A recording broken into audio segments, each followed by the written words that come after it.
All right, ladies and gentlemen, welcome back as we are soon to be in the final draft of tonight. But let's take a quick, take a little look real quick at the graphic from last game. A couple points we can definitely still touch on. There was a bit of a, oh my, See, I knew it was gonna look like this, and I still wanted to look at it. The long boy, dude. I did not expect it to be that, but dude, oh my god.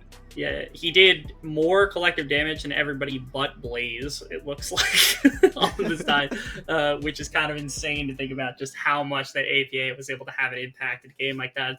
Again, stepping up really massive for his team when he needed it. Now, I don't even know what else to say about a game like that. I thought Zyko also did great. Look at Zyko's damage. He out-damaged most of his team outside of both APA and then also Niles, but did some really incredible work on the Karma as well. I think he's been having a great series too. There's members of this team, the two newest in APA and Zyko, have really come up clutch for the squad during the course of the series. And now Cincinnati, they got to figure out what for. How is it that they can actually solve things? It looked better when they had Dragoon on a solid lane. It looked better when Sketch was able to kind of get off and going, but not able to make that happen in the last game. Yeah, you love to see, right? Once again, you've got the two newer members from a team stepping up to the play, right? We saw it last game as well with series, I should say, with 100 Thieves. You had the new kids on the block just performing, and this time around, same. Even with the game of chicken in the bot lane, right? Those shields coming out from Zyko were absolutely huge to keep the Jhin alive. Like, it was absolutely insane. But that was last game. There's still one more game to go. So if you're Fear, what do you do, man? Like I said, Fear's got carries in every single role. Dragoon can do it. He showed it in game one. Blaze can do it. He showed it in game one. Sketch can do it. He showed it all last season. I know that they can. They got to figure out the game plan that works best for them. It seemed like right there, Sketch and Plux weren't all that comfortable on the Lucian and the Nami combination. It feels like Sketch is somebody who would be more comfortable playing for a little bit later in the game. The Tristana, I thought, was an okay decision. But anything like that, I think, is a better option. And maybe playing into it a little bit more. Leave APA and Blaze to their own devices, because it seems like those two are going to be clashed in a battle for the entirety of this series altogether. And Dragoon has been doing fine in the laning phase against Niles. I don't think you have to put that much resource. I kind of want to see Trickster start to point the needle down again towards the south and start heading towards Sketch and Plux as an early game target for some of the attention to make sure that you can shut out Azog and Zyko, as well as potentially getting ahead Sketch as a win condition for your team. Yeah, no, absolutely, because we touched on it, right? How Trickster really was, as you said before, he is that compass needle, right? He's pointing his team where to go, and in the game too, we saw he was applying so much pressure onto the map. He was everywhere. He was in every single lane. It's like, you think you're safe? You think you're allowed to have one minion? No, dude, you will be just absolutely denied. Trickster's coming out of the bush. He's like, hello, good sir. I'm on the rift right now. And so I definitely do want to see something like that coming out once again. But it definitely begs the question, right? This time around, now that Maryville actually drafted a real form factor sort of comp that we wanted. Like we said it in game 2 right before at the draft. You were like, yo, we need to see a return to normality, right? You may say that C's get degrees, but it's all about getting the A's. And that was definitely an A+ draft. And when they executed it perfectly, just like we saw from Fear in game 1, they knew what the strengths were and they played towards it. So this time around, I feel it's really going to be just Clash of Titans type beat, bro. It's like you've got these two teams who, like you said, are some of the most competitive teams in the league. Excuse me. They are so closely matched, and it shows. They take game 1, game 2, even though from the damage graphs, you would assume that it was a stomp. I would say Cincinnati Fear definitely still held their own quite well, but it was just, there were too many leads coming out from the side of Maryville that they weren't able to, it's like when Pike emotes right and the water's coming out of them. It's too many holes to plug up, it's just, the boat sank. Truly. And now, game number 2, the other thing that I think was really noticeable by both of us to walk into this game with as an advantage from Fear is that Trickster has been far more active at the beginning of the game, which is something that oftentimes, like, I will knock junglers who don't make enough activity happen at the beginning of the game, especially if they have early activity junglers. And I will posit that, like, Lilia isn't always the most active, and I think Trickster did a good job of it. I don't think it's necessarily something to knock. The Wukong was something that eventually Odd Orange got going on, but I want to see Odd Orange get on something more active to start with. I think that would really help negate some of the effect that Trickster had. Because let's be real, if APA hadn't gotten off to a 3-kill advantage, that game would have been a lot closer, and maybe even flown to the side of Fear if it weren't for 3 kills that happened topside and him just snowballing that advantage. Because but like Trickster came to the mid lane 3 times. He burned his flash, he killed him, and he was able to push him off a wave that led to a kill in the jungle. They were able to kill the Pantheon and the Wukong on an invade because they had that push in mid. Trickster's impact is being felt consistently. I gotta hear something from Odd Orange at the beginning of the game. I want to see them make an earlier game strike. Yeah, absolutely. That's the name of the game right now, as we're still waiting to get into the draft for game number 3.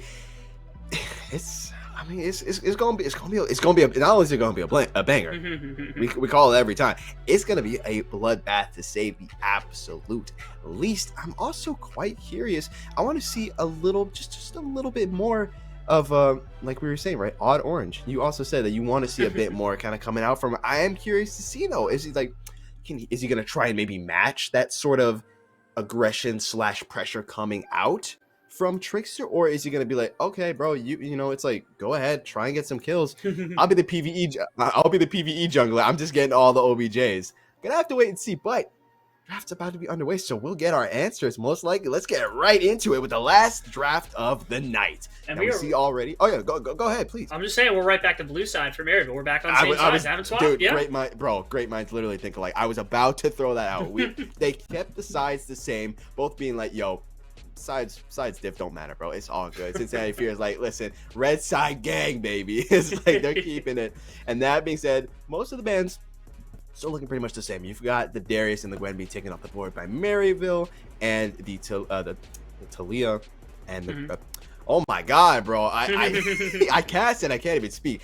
And the Gangplank being taken off the board. Actually, the Lucian following suit as well, though. Okay. Yeah, they don't want to give the flexibility between Azog, Zyko, and also APA in the mid lane. And I think it was clear that, like, I don't think Blaze plays it all that often, and Sketch, I don't think, looked super comfortable on it, at least in this series against this particular bot lane. And so they just dump it. They say, okay, we're not playing against it. We're not playing it. Not going to worry about it. Instead, it is once again the karma for the 3rd game in a row given over to the side of Maryville. Zyko has been insane on this pick all series, so it's not shocking that they give it up. They must think, okay, all these other champions are far more valuable to this team. I agree, Gangplank Talia, you have to take off the board, and if you're not playing the Lucian, you got to give it up. That's another thing, as that was a very quick rotation for Maryville, where they go for the Xin Zhao, something we haven't seen all that much, and the return to Victor from APA.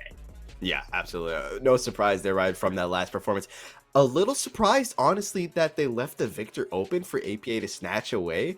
Like, if there was any problem in that last game, APA was a bit of a problem. Not a bit of a problem. He was a problem. And they leave that open for him, but I'm assuming they're like, yo, we got the sauce. We're not going to let that happen again. But yeah, like you said, the Xin Zhao is an interesting pick. That is a pick, though, that I feel like Odd Orange is going to be able to match that sort of aggression and pressure coming out. A lot more kind of ability to get on top of any of the members of Cincinnati Fear. And we do see the tried, true, and trusted bot lane coming out here, the Jinx and the Lulu.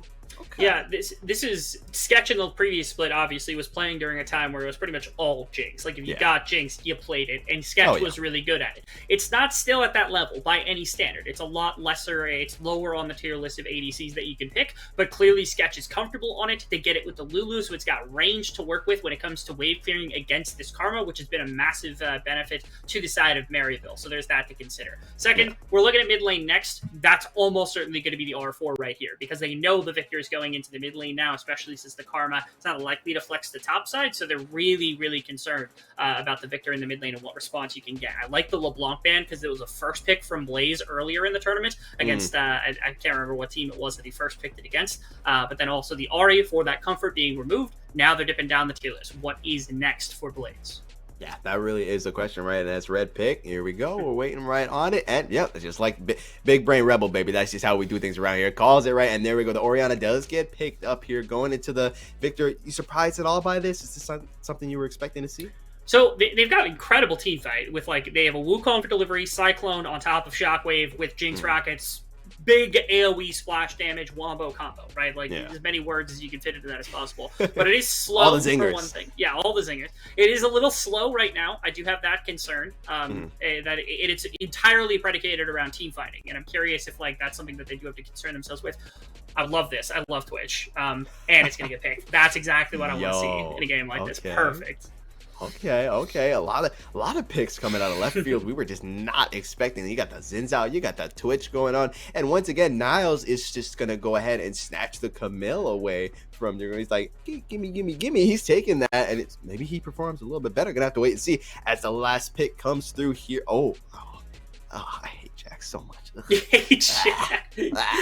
Yeah, and now it's up against the Camille. So like this is the I think I've heard somebody refer to this as like a counter pick, and the reason why is because like Camille does have counterplay against the Jax, even though Jax has no auto attack button, right? Like Camille's all auto attack. Helicopter mode, bro. He has helicopter mode. He has the counter strike, but it doesn't mean that like the matchup is completely lost. And I think Niles shares this opinion, and so he's not probably terrified right now. It's not a particularly great matchup, right? It's not a winning matchup for Camille by any standard, but he's not terrified of the Jax as like the pure pick. Dragoon is a beast, though, so you do have to take that into effect. The Twitch is the most interesting grab here. Twitch was good into a lot of the ADCs that were talented previously, including Jinx, and no one was playing it. The durability buffs must have brought him into the forefront for some teams to be able to play, because this is not the first time I've seen Twitch, having watched some of the scrims that have been coming through from like other teams and being able to collect this information. The Twitch is something that I'm really happy to see start popping up, because I think it's incredibly strong in the right hands. And when you're playing it against the Jinx, not really getting aggressed against, it's going to force Trickster to put resources in a bot lane, or it's going to let the Twitch get a free laning phase alongside the Jinx, and he is a menace just as much as the Jinx is. Yeah, absolutely. I'm curious as to, for the Twitch though, is the move going the AP route or the AD route though? That's like got me wondering, got me thinking. So they've got more than enough AP damage, I think, from Karma and from Victor as a combination. Very true. So there's that, and then like in terms of like AD, and you're talking through damage, like Wukong is going to be at the forefront. So like you definitely want to be able to hit him with a bunch of stuff and force him out of a fight. So if you're playing AP, you put like your ult on, and then you drop ult like damage into him, and it's not great. And he gets off a second cyclone before your expunge comes through. Contaminate. I can't remember what the E is called on top of my head. Yeah. But he gets 2 cyclone charges before you drop his health bar with like the stacked AP and the contaminate coming through. Whereas with crit, or if you're going like on hit or anything like that, the damage hits immediately. So his first cyclone, he gets half health, and he's like, okay, I can't keep going, or I'm going to die on my way in. So he can't burn a second cyclone. So maybe you can reduce his ability to continue in a fight like that. I think that's at least one tactic. At a minimum, I just like AD Twitch a little bit better. There are options for AP Twitch, but in this game, I would rather the AD Twitch come out, especially if they're going to bully Blaze, which I think would be hilarious. Twitch presses Q, runs up river, bullies Blaze, comes right back down, collects the wave, just that. Yeah, no, that would definitely be very interesting to see. Zyko, I'm honestly, I'm a Zyko believer. I'm not gonna lie. He had to. We said, this is the story that Zyko needs to tell. He's gotta come on here. He's gotta perform. He's been showing he's been putting some good numbers on the board right now. Try, true, and trust it. In Zyko, we trust. In his karma, we trust. And so I'm very curious to see if he's going to be delivering the same kind of performance for Game 3, because this is it. This is where everything counts. You have a limited amount. You have no more mistakes to make, really. It's like you lose this, you're done. You go home empty-handed. Well, you don't go home. You go home, but you go out of the stream empty-handed, and I laugh at you. So is that really what you want to do? Plus, do you really want to get banana slammed in the next round? Like that's such a fearsome prospect, right? You're basically going home if you lose. You're going up against DK crew. You're gonna get banana slammed. Like you're gonna get banana slammed. Like that's the problem coming out here. So whoever has this as DK in the next round, the winner has to go on to play 100 Thieves. Both of them are pretty fearsome opponents after what we saw today. So 3-0 first 3-game series of our stream it's been a very close one between the two. We get well-rounded compositions on both sides, which I kind of like as well. So props to both of these teams being able to find their kind of muse to be able to get these drafts into a position they really want them to be in. Yeah, dude, honestly, it almost feels like it's like you don't win. There's no win or loss in this, bro. You lose this game, you gotta get banana slammed. You win this game, you gotta go against 100 Thieves. Only losses, bro. Do you like handshake and just like we'll go even, We're like we both kill the Nexus at exactly 20 minutes, go for the trade, just an infinite loop of ties, That would be amazing. It's just like both teams prepare the insta 20-minute forfeit, and just whoever happens to get told that they won the game wins the game. It'll be something wild like that. But I anticipate none of that. This is all competition. Both these teams want to win. Sure. Both these teams want to make a statement early in the tournament, because obviously 100 Thieves is going to be a tough opponent. DK is a tough opponent. But these are two of the teams that I think I would have expected to be in the top 8 coming in, looking at the rosters, being like, these are 2 top 8 rosters, and they have to face and they have to fight for one of these roster spots potentially, or they have to fight against 100 Thieves. They have to fight against DK for a roster spot. Only 2 of these teams get through. It's a tough prospect. So this is your first potential shot at it, right? You give yourself a second life if you win out in a game like this, which goes further than just winning this game and making a statement against another really talented team. Yeah, well, absolutely. There's only one way to see who moves on, and that's to get on to the Rift itself. So we're about that time. We're just waiting. I probably should have made the transition a little bit longer, but screw it. Let's get right on to the Rift, and let's get game number 3 underway. And are we seeing some level 1 shenanigans right now? I believe we are. For the first time, we're actually getting some shenanigans. Let's go, dude. Which is crazy.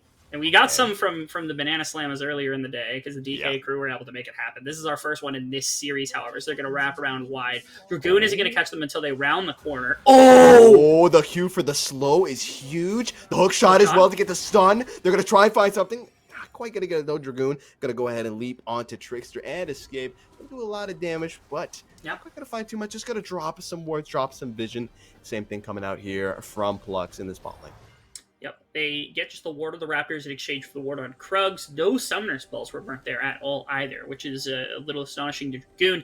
He goes for the Leap Strike to start things off. Trickster finds it. Oh, can Blaze get it? If that's solo, no, the red. They turned away, I think, rightfully, because the red was going to fizzle out. Right? I think at least that was the intention right there. But that would have been so huge because again, it gives you basically an entire minion's worth of experience in the mid lane. Would have got you level 2 on the first wave, which would have meant a world of difference against the Victor pick. But not going to matter that much because then Silon and the Dead. They do know where that ward is though, as Trickster goes in for an immediate blue invade, which is interesting because Dragoon doesn't have Counter-Strike, so level 1 for Niles feels fine, I think, into the Jax. Usually Jax takes Counter-Strike level 1 and he beats anybody in melee, right? Like, regardless of who it is, he beats them in melee range no matter what the champion, and only at level 2, level 3 do some matchups starts to go the other way. But this is a circumstance where he has Counter-Strike, so I'm a little surprised that with that, he feels confident enough, our Trickster does, to go in for the blue, despite probably not having a bunch of presence from Dragoon to kick off the game with if Odd Orange happens to catch him with his hand in the cookie jar, so to say.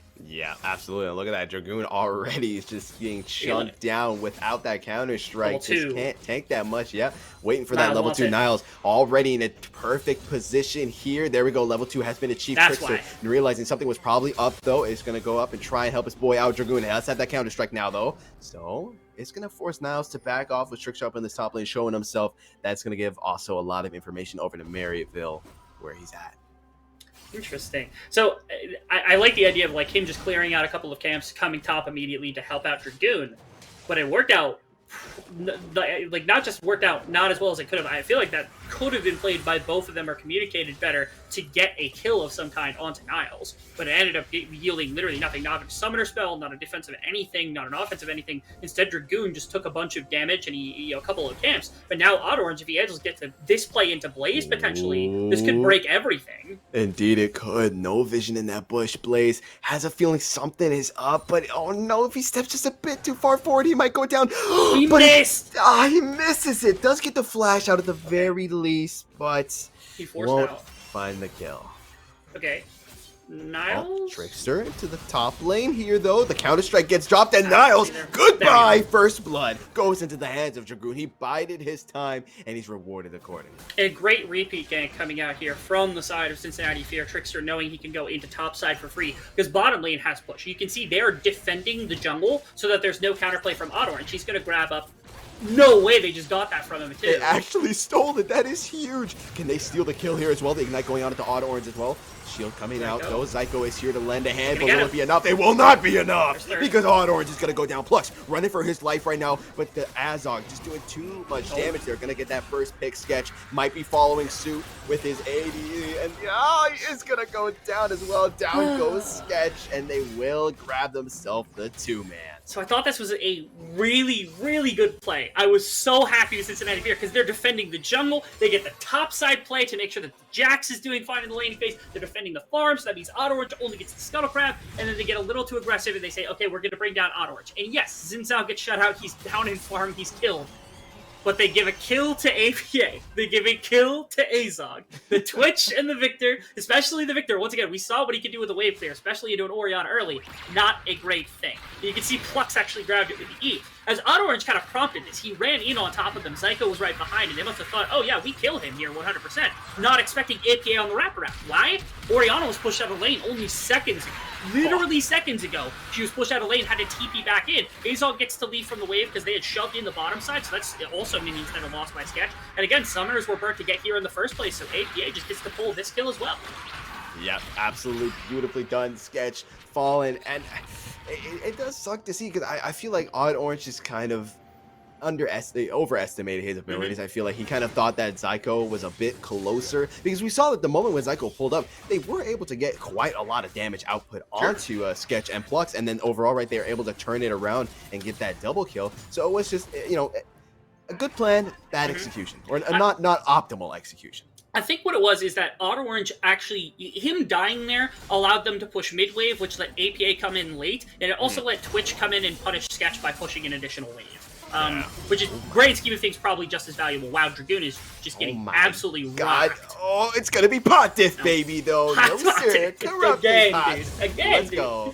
Dude, Pot dip, man. Oh my god. Pot's MVP, bro. That's just what it is. Actually, Pot's MVP in this day. I cannot believe we've had 2 Pot diffs in a single game. It might not have been. I don't know if the Ignite actually would have done all that much since it was reducing the healing, but like, we'll call it Pot diff because he was down to very low health. So yeah, no, perfectly absolutely. reasonable. You still get like 10 HP for every proc there from the bot. So hey, you know, every bit of every HP point counts. The only one that counts is the last one, you know. So at the end of the day, they do grab that Azog and Psycho.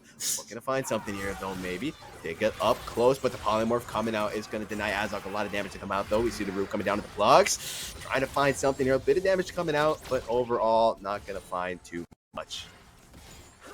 Very nice.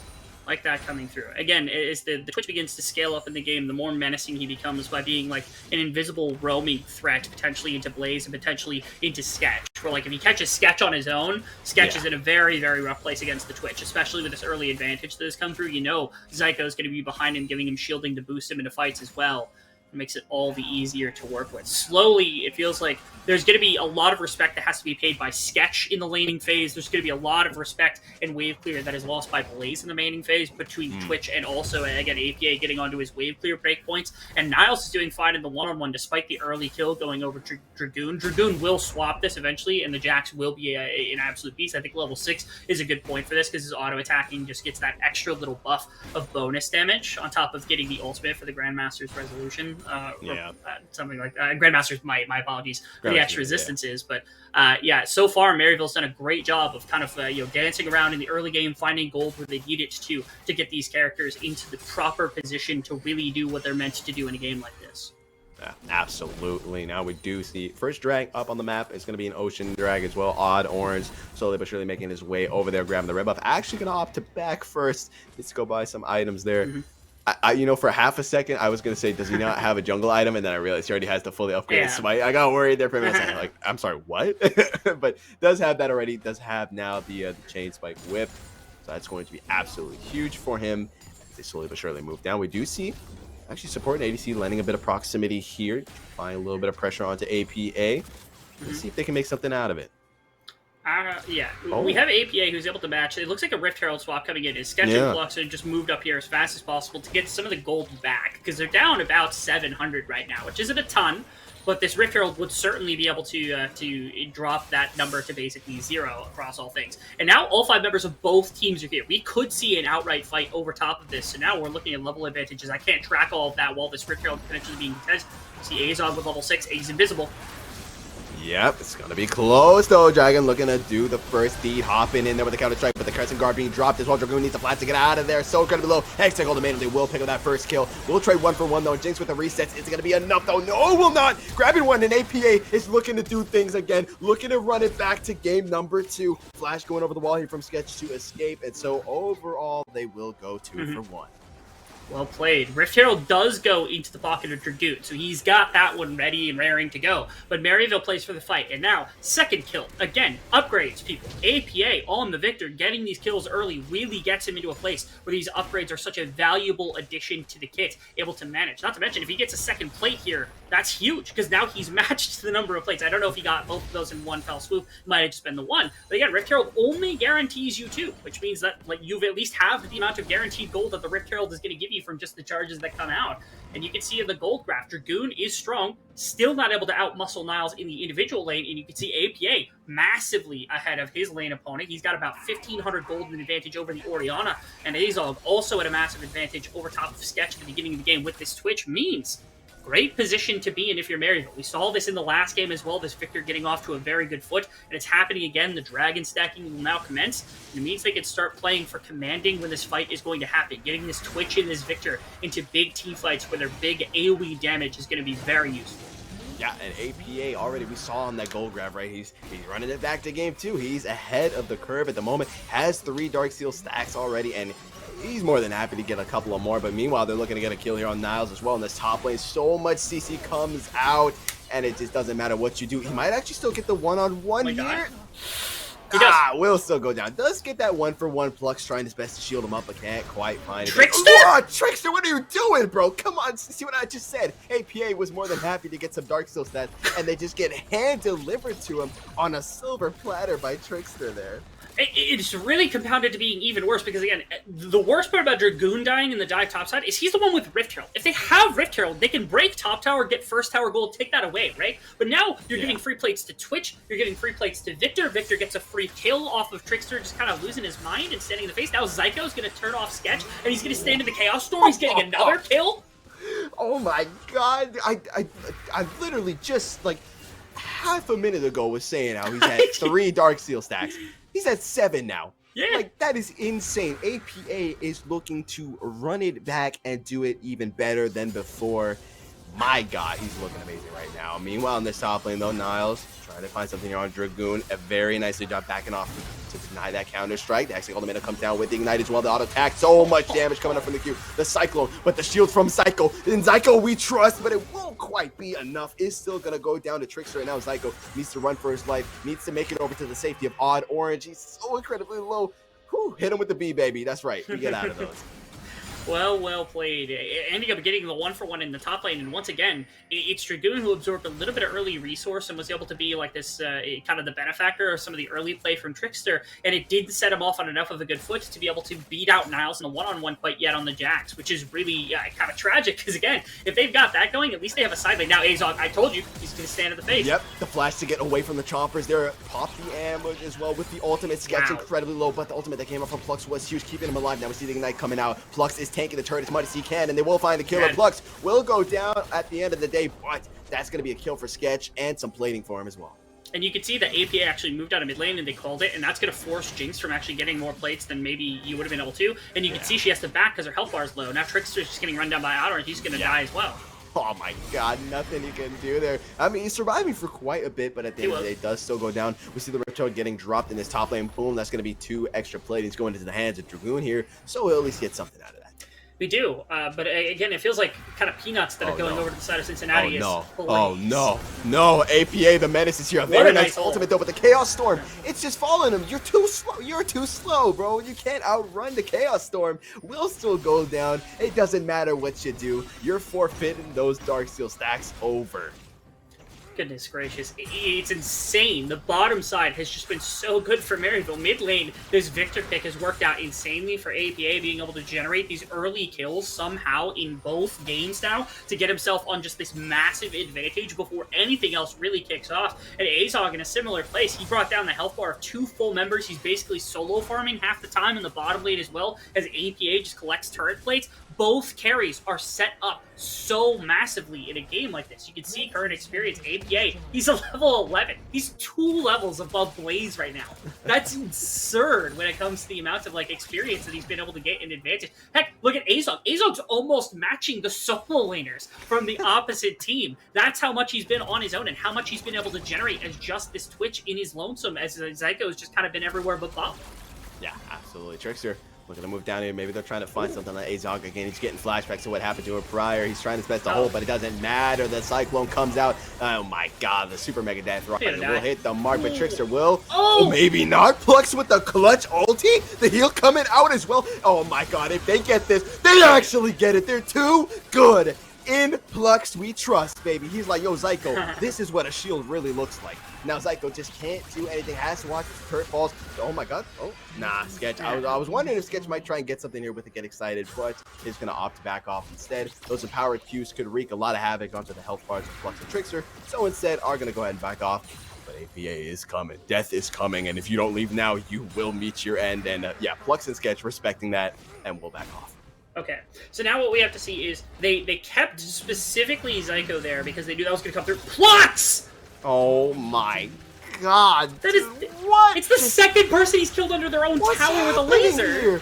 What is happening? The double flash coming to APA, looking to run down Sketch, and goodbye. Give me those stacks, baby. He's gonna grab yet another one. I think it's the tower, but it might have been a little bit too late. We do see the ultimate coming up for Blaze, trying to get the shutdown. Can he find it? He can't. Ah, he will still find it. It'll go into the hands of Zyko, but they will still get the 1-for-1. Now Zyko needs to run, but he's not going anywhere. The counter strike to take him out. Odd Orange getting absolutely bamboozled by the clone, so instead they're gonna opt to take out Dragoon. Instead, you have to pay for the sins of your jungler. Incredible across the map. See, what I thought was about to happen was that they were going to move the Victor into bottom lane with an intent of keeping them in bottom side, and then they were going to move Odd Orange on his revival with Niles if Dragoon backed after taking top tower into getting Rift Herald so that they could grab that up, and then the Victor's wave clear and the lack of health bar from Plux and from Sketch might have set them up for a dragon. Instead, everybody just shows up bot lane and everybody dies. So, like, that's what happens. TP now used to be able to secure this one as Odd Orange is full health. He's not going to let him leave. Oh my god, dude, that is terrifying. I almost said it. APA. I caught myself. APA, though, just full sprint running it out of the gate. He was like, yo, if you do not run as quick as you can, I will kill you. And now, I mean, they get the dragon. They don't have the Rift Herald. This was the play I was talking about. Again, under their own tower. It was a little insane to me that that was actually how that happened. They were also, like, one auto off of taking the tower. I'm a little confused as to why they didn't APA with a nice flash to get him through. And look, Orianna came in from the other side of the fight. If they had just, like, taken the tower, walked away, that would have been perfectly fine. Tries to get Trickster. APA gets, you know, a trade somehow with Blaze, because that's just how far ahead he is in a game like this, where he's able to trade like that. But it's a huge gold shutdown for Blaze, which is one kind of meaningful thing about this play as a grand scheme of things. Trickster also was playing absolute shenanigans, twice avoiding death by just a bare minimum amount of health. But it doesn't matter, because in the grand scheme of things, we're back to live, and everybody's getting just run down right now by APA. And take a look who got the kill once again. That's right, APA. The dude is just a menace right now at 8 stacks right now on his Dark Seal. Look at Niles, dude. He's just running around under the turret. He does not even care. So much damage coming on onto Flux here, and they're really just going to look to take him out here. Hook shot onto Flux. Oh, so much damage. But Psycho, no! Psycho will fall at the end of the day here. Trickster doing his damnedest to stay alive here. The ultimate coming out from Flux as well to keep him alive. But he's running out of places to run, and he's not running too far. The wind becomes lightning does connect, but the shields once again from Flux just come in clutch and keep Trickster alive. And Dragoon, meanwhile, in that bot lane, doing Dragoon things, grabbing that tier 2. So I'm gonna be real. That almost certainly kills Plux. No. Ah, okay. Yeah, no pots this time around. It ain't gonna be pot diff, baby. Nope. Okay, under the tower, they just dive Sketch because APA kills him in like one auto. Azog, help him at the tower. Okay, never mind. They cleared the wave away. So, biggest thing is, like, these fights are taking a really long time. Trickster somehow is staying alive forever. And I don't know how he's doing it, but he's staying alive for a ridiculous amount of time. And right there, he actually bought time for Dragoon to get a cross-side play, where, like, he was able to get a Frozen Heart, and now in a side lane up against Niles is at an advantageous position where this armor with this Divine Sunder is going to make him feel great. APA is still a beast, don't get me wrong, but look at the gold advantage. The gold advantage is about 2k at this point in the game, which seconds ago I feel like it should have been a lot higher. Dragoon, Sketch, Blaze, all feeling good about the position they're in. This is similar to what we saw last game, where APA is the one big gold benefactor, but if Cincinnati Fear can find a way to kill him inside of fights, one solid shockwave, one solid combo, then the rest of the fight actually is decently easy to play out, or at least easier to play out by a significant margin. Yeah, absolutely. I mean, APA, like we said, running it back, same show. It's the APA show. The tweet from Unify. Oh my god, APA, chill out, bro. The tweet from Unify that it was the APA show was absolutely well warranted. And I also have to imagine that Cincinnati Fear is kind of regretting the fact that they just kind of gave Victor over to APA for round 3. See, at what point also do we realize the early kills I think have been really, really detrimental for the Victor to come through. Other champions might have been able to do similar things, but again, his Victor is getting so much more benefit from the early kills that have been going on to him and having just that much more presence. In this game, he bought Rabadon's second item. That's how much gold he had, was just a ridiculous amount of AP into a team that now is building some magic resist in a couple of different places, but ultimately is not going to have an unreal amount of resistance to work with either, as Cincinnati Fear once again trying to figure out a way to respond.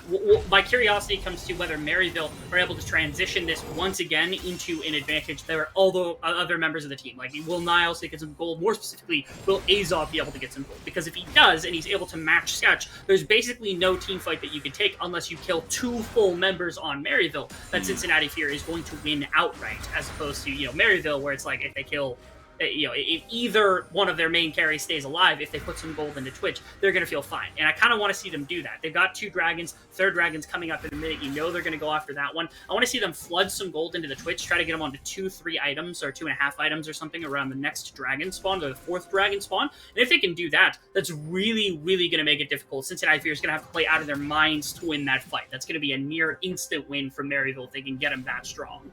Yeah, absolutely. Here, Cincinnati Fear showing themselves on the Baron buff, and they're going to look to try and find something here. Niles, though, can just hook shot his way out of their tricks. They're looking to try and find that secondary Cyclone, but isn't going to find anything there. Niles, very nicely done. Just gets on out of there, hits him with the thumbs up, and that's going to be down for now.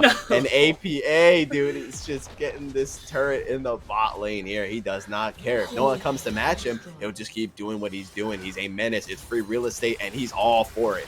Power Blaze, I wouldn't want to come match him either. I feel like one Death Laser is going to be the death of him pretty much immediately. The other side of the map. They're trying to use the Jinx to siege up on the tower and maybe look for a Baron, but I feel like this is just a bluff.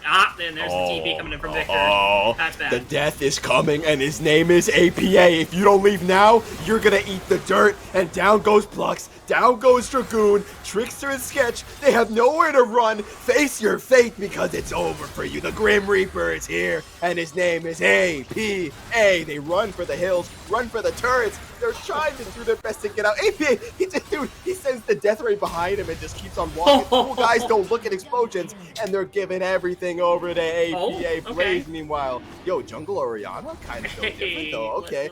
At least they get dragged. That's something. They do. They slow the dragon stacking, which is decent for trying to slow down the pacing of this game. The big problem is that you've got a 10-kill Victor on the other team, and he's about to have Baron buff to start sieging down your outer structures. Not to mention, the fastest way to put gold into teammates is obviously, like, kills and stuff. Like, if you get 3 kills on your Twitch, that feels great. You want another fast way to do it?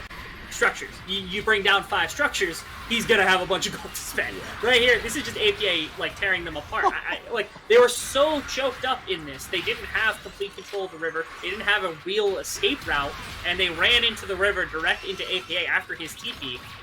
I was confused as to what happened. I knew for a fact that Blaze wasn't going to be able to actually like teleport and respond in any meaningful way. So this was just APA clapping them from the TP, making it so impossible to do. And he's a raid boss. Like, wait, you can't turn on him. Like, he just eviscerates people in one combo at this point. It's so disgusting to watch it happen. I talked about fights where like APA is going to have to be like killed off by Cincinnati Fear. Man, he's just killing everybody as they attack him anyway. So like, what are you supposed to do? Yeah, the one saving grace, you gotta, in situations like these, obviously you need to look for a silver lining, right? The one silver lining, to me at least, is that at least APA didn't have Magi's yet at the time, because if he did, it would all be over, bro. Like, it would all be over. That being said, I'm sure APA is gonna do his damnedest to fill up that book with some more knowledge, but I have to wait and see at the moment as we do see just these minions. All rest in peace, bro. Absolute massacre of the minions here in the mid lane. That kind of hurt to watch a little bit. Look at that Dragoon doing Dragoon things, dude. He's waiting, making sure no one's there just yet. Gonna look to grab this turret as Odd, Orange, Azog, and Psycho are in the spot lane pushing. Yeah, Dragoon though got a dip. Yep, Niles is on him, has those 2 levels advantage, and oh my god, he just sealed his fate. He hit him with the thumbs up. He's like, I'm going to kill you. You know this, right? But meanwhile, in this ball lane though, APA in a bad position. This might be what they need to flash to escape. Though so much damage coming up for the Chaos Storm. Will go down though at the end of the day, but they will still get 2 kills. He will give his life for the rest of his team. Niles will get the kill on Dragoon, and once again, Blaze and Flux, last 2 members standing. They shut down APA. but at what cost? He may have got dumped into the enemy team. Trickster found a perfect engage to be able to set that up. The fact that he didn't die immediately was a little astonishing, but he had a brief moment to dump all of his damage into the entire backline, and it didn't matter because Sketch went down to that. So it was a 1-for-1 trade in the grand scheme of things. Now they have the outnumber. Now they've got the Baron buff, and almost certainly Maryville's walking away with the win. Yeah. Indeed, it's looking like it's Cincinnati Fear. Blaze and Flux need to keep the dream alive, but with no minions there, they're actually going to opt to fall back for now, give Blaze and Flux a bit of breathing room, just get on out of there, let these waves slowly but surely push up, head back, grab some items, do it all over again. Yeah, this is the play on the one side of the map. This is just the fight out between Niles and Dragoon, which doesn't matter all that much. The other fight, of course, is what led to all of this damage into the bottom lane, which is going to lead to a potential setup for like Soul Point isn't even on the table, unfortunately, for this team anymore because they gave up that one dragon. But it feels like this is irreparable damage that they're not going to be able to respond to in the slightest. If Trickster can find another engage like that and they can actually assassinate APA, there is a chance that the fight goes so well in their favor. But unfortunately, they weren't able to before he got all of his damage on. Now Blaze just dies. Yep. Yeah, he disappeared. I feel like there was someone there. Like, I feel like I saw someone in mid lane, but I am not sure. My eyes might be deceiving me. Like, oh my god. Does go down. And actually, oh, wait. Did APA sell his Darksteel? He might have, yeah. That is the biggest power statement if I have ever seen one. Bro really went, I don't need this item, dude. Dragoon is just getting absolutely decimate. Yo, he's kind of staying alive for a while, actually. Hopping out. He might try to escape. Won't quite get out of there, but that was kind of impressive how much he was taking, actually. Yeah, he was there for a while, but again, it just doesn't matter all that much. They can't really get anything. They push out bottom wave, which is positive for being able to respond elsewhere on the map. Now they won't have to worry as much because the minions are going to be slowed down or at least push back a decent distance that they have to cover before they get into the base here from Cincinnati Fear, but ultimately they're just going to be able to crack top lane. They're going to have to mount some kind of massive defense here to prevent the inhibitor from going down, because if you lose both, absolute minimum, if you lose both inhibitors and you can keep this timer up if you're Maryville, you can go for dragon stacking and you can go for Infernal Soul. You have 10 minutes to spare. Your victor is 10 minutes minimum ahead of every single character on the opposite team. You're not worried about it at all. Absolutely not here. Now it's going to go ahead and fall back. The entirety of Maryville are going to go ahead and back, and just look at that. Look how scared Cincinnati Fear are, the ones who are scared right now, because they can't walk into the jungle without risking being just absolutely annihilated by APA. Look at that, 7k gold difference to anyone in the game. It is insane how much gold is on this man right now. It is. And now Infernal Break's going to take it, so now a 5-minute timer is thrust upon Cincinnati Fear. What can they do in the next 5 minutes to try to set themselves up for any kind of success, to be able to come back against Maryville here, to be able to come back against this massive gold deficit, against basically what is APA. APA's gold diff makes up the entirety of the gold diff in the game. He's on 4, 5, he's actually on full build right now. Everybody else is on 2, 3 items, some components, somewhere in that area. The majority of the members that are right behind, or at least in that area, they have to find a way to trade 1-for-1. If they can trade 1-for-1 for APA, or even 2-for-1, they have a chance in a fight. Otherwise, they've got nothing. They have no way. They have to somehow come up with, in the next 5 minutes, a way to kill APA in a 1-for-1 and be able to take the trade afterwards. Because, like, Twitch is also becoming a menace in a game like this. You have to be able to focus him down if you're in a fight. You cannot split focus between 2 carries anymore. Yeah, that's kind of the issue as well. And, like, can you imagine how detrimental a Infernal Soul on APA I don't even want to think about it. I don't want to think about it. I wouldn't want to think about it either, especially if I'm Cincinnati Fear, dude, because that just sounds absolutely terrible. But yeah, and that's kind of the issue. There's so many targets that they need to focus. APA is literally just standing there. He does not care. He's standing there. He might have gotten a little too cocky, though. Does go gold. Does he have enough damage, though? Is going to flash to get on out of there. A lot of damage coming out. This might be the move that they made. They might just end the game here. Twitch, though, he's stepping up. Azog is like, APA, take a seat, bro. I got this. Yeah, that's just a performance from Azog. They put so much resource into making sure that that was going to be a very, very quick play into APA, tried to force him out of the fight as fast as possible, and they actually did a good job of it. Problem is, they forgot they're still on Twitch. Like, Twitch is still insanely powerful on 3 items, and you can't prevent that. He might be at the same gold level as everybody else, but that does not mean he is weak. It just means he is incredibly strong as a Twitch, and that's why I said they have to kill APA in a 1-for-1 or less, because otherwise they're going to lose, as this now means Maryville. They got kind of clapped in game number 1. Cincinnati Fear made them regret that 2k gold advantage, but they come back and they take this series. Absolutely, in a dominating fashion there. At the very least, Flux gets to keep his honor there in that last little dive. They're not going to go down. But Maryville, my God, they pulled out all the stops for game number 3. And it was the APA show, really. That's all I can really say. Like, it was amazing to see him play.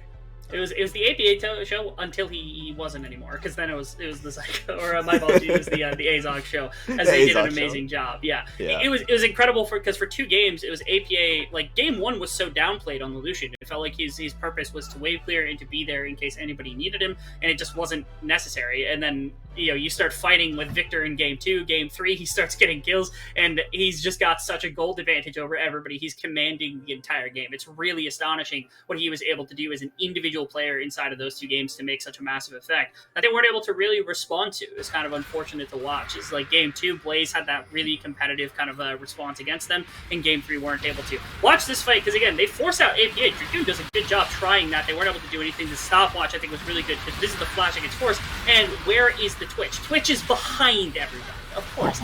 They put so much of their initial engage into forcing APA out the back of the fight so that he's not in range to kill anybody. They forgot Twitch can sneak around. They forgot Twitch exists as the champion, because he's actually insanely good at that point in the game. Damage, don't read the damage numbers. I guarantee you that Azog was a carry of this game. It just doesn't matter. But again, it's another one of these long lines here for APA, who really stood on the victor today and really was the crux that really took Maryville over the edge to beat Fear.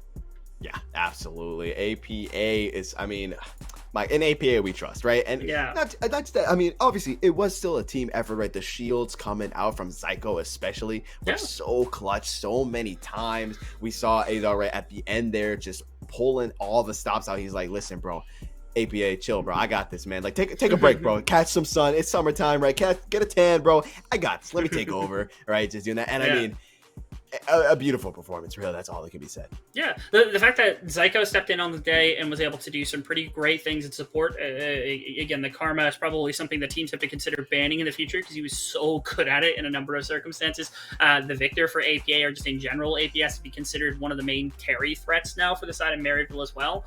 Everybody was able to throw their hat into the ring of being able to accomplish things. And that's not to downplay Fierce Cincinnati. They're not out of the tournament quite yet. They had good play in game number 1. It's been really astonishing. So. Yeah, absolutely, right? It's like the winners of today move on. The losers still got plenty of chances to get back into this thing. It's not all over yet, but we'll throw it to a quick break. And then I think I hear whispers that the Harbinger of Death is going to be here for an interview with us, APA himself, but I'm not going to spoil too much. So we'll throw it to a quick break. And then when we're back, Rebel will be taking on interview duties. We'll be right back. Rebel Fox here with APA, the man himself, champion of Maryville and winner of the most recent series. First things first, thoughts on the name Appa, as my co-caster loved to call you in the beginning of that series. Is it a name swap potential? I don't prefer whatever you call me. Gotcha. APA, Appa, always fun ahead. Just whatever you're feeling. Gotcha. Okay. Well, okay. So no more clowning Echo for calling him that, as everybody can see. That's perfectly fair. So walking into today, obviously you came in as the 8 seed. You're playing against the 9 seed, and Cincinnati Fear. They're built on the bones of No Team, who were really good last split. They were 3rd seed last split. So talk to me about your guys' entrance to this game and what ideas you had about how good is this team? What was your preparation like? What were your expectations for a series like this? Our preparation same first. Any team, if we're facing Hunter Next or we're facing DK Crew, it's gonna be the same. We're just gonna do our due diligence, and we're gonna see how they play, work out draft, and go forward from there. Gotcha. In terms of, I know, because talking to Jensen and a lot of the team, you guys talk about the system being in place and being able to be interchangeable as players, which is miraculous. What was it about Zyko today that had him come into the roster? What was it that he brought to today's game that really gave him the starting role for today? We've just been using both supports, Shady and Zyko, and then Jensen just decided to put Zyko in today. You don't really question him at this point. That's what he does. The genius himself. Tell me about your Victor games, because you went completely crazy. What happened with these Victor games? Because you probably should have had pentas in both of them. You had enough damage definitely to be able to do that. So talk to me about was it something special the Victor games brought that went crazy with them? Not really. We were doing in-houses earlier today at the start of the morning, me and Jared, or Get Back. We did a lot of like Victor Oriana matchups, and we kind of determined that Victor's OP. And then after game 1, where Blase got the pentacle, immediately after game, we're like, guys, Victor's OP. We need this champion. So champion just feels cracked right now. I think if teams continue to give me it, I'll 1v9 every game. Really bold statements, especially when you guys got 100 Thieves on the table, but I think everybody's going to be excited to have it. Any shout outs for us wrapping up the day after your really impressive win in the best of 3? Well, obviously shout out to the team, shout out to Maryville for giving me an opportunity to play here, and then shout out to family and friends who support me along the way. Great to hear. Well, congrats to you, congrats to Maryville, and we're really excited for you guys to be able to jump into a position where you're taking on 100 Thieves next week. You get that rematch of last spring's quarterfinal matchup where you guys beat them for the first time. So best of luck to you guys. Thank you. Oh, I mean, dude, he is sure of himself right now. You'll like to see it, man. You'll like to see the absolute just stoic look in the man's face as he realized that he just murdered the entire team, bro. He's like, yeah. It'd be how it do, bro. It do be how it do for real. This guy is something else, and you gotta watch out. Every team watching needs to watch out for him because you're gonna be seeing a whole lot more of APA. That being said, though, all good things must come to an end. But let's take a quick look real quick at the caster predictions and see who's gotten everything right so far. And not to flex, right? But we got our stuff right. That's all I'm gonna say. Yeah, we got all 4 right. There's 4 people currently with perfect predictions. 2 of them here on path to LCS, flexing on the rest of these analysts. I think Smacks also got them all correct, and Pyrotechnics, I'm sure they'll get them wrong eventually because they're chumps and we're the chads here. That's why we're on path to LCS. not to shit talk them. It do be how it is, bro. Like it just is what Truly. it is, man. Yeah. That being said, though, all good things must come to an end. That has been the last game for tonight, but we're nowhere near finished because tomorrow the action just keeps on coming over at twitch.tv/academy. We've got some games going on and over here as well. Rebel, please, what's going down here, man? What am I looking at? Yeah, well, of course, over on Academy, you have Group D, so you got EGP versus AoE Randoms, and then Taco Gaming versus Supernova afterwards, all of which are exciting matchups. Here on Path to LCS, which we represented today, won't be us tomorrow. Instead, I believe it is MLBD and Travesty who are going to be casting that set of series. You got AoE versus the 300, fantastic matchup to kick off the day. And then, of course, afterwards, you have Team Pending up against CLG Faith. This is the second series on this channel here, covering that Group C series. My God, I know I'm going to be tuning in, that's for sure. Once again, they're going to be starting it off with absolute bangers, and these bangers were only possible with our sponsors for today. Thank you so much to Atlantic, HyperX, and BenQ Zoe for the sponsoring this today. It wouldn't be possible without you guys, really. Like, we can't be bringing these crazy bangers to you without these guys, so wow, thank you so much. Was that good? First ad read, was that good? Was that good, Rebel? Yeah. I think it was great. Hell yeah. But that being said, that is going to be it for tonight. Like Rebel already so beautifully put, tune back in tomorrow because the action, I mean, we keep it going over here at Path to LCS. We got to keep y'all entertained and fed, and we know that you guys can't be contained. So we're going to sign off for tonight. Thank you so much for watching. Rebel, thank you so much for being with me here today, man. And have a great rest of your night, day, whatever it is, guys. Just have a good time.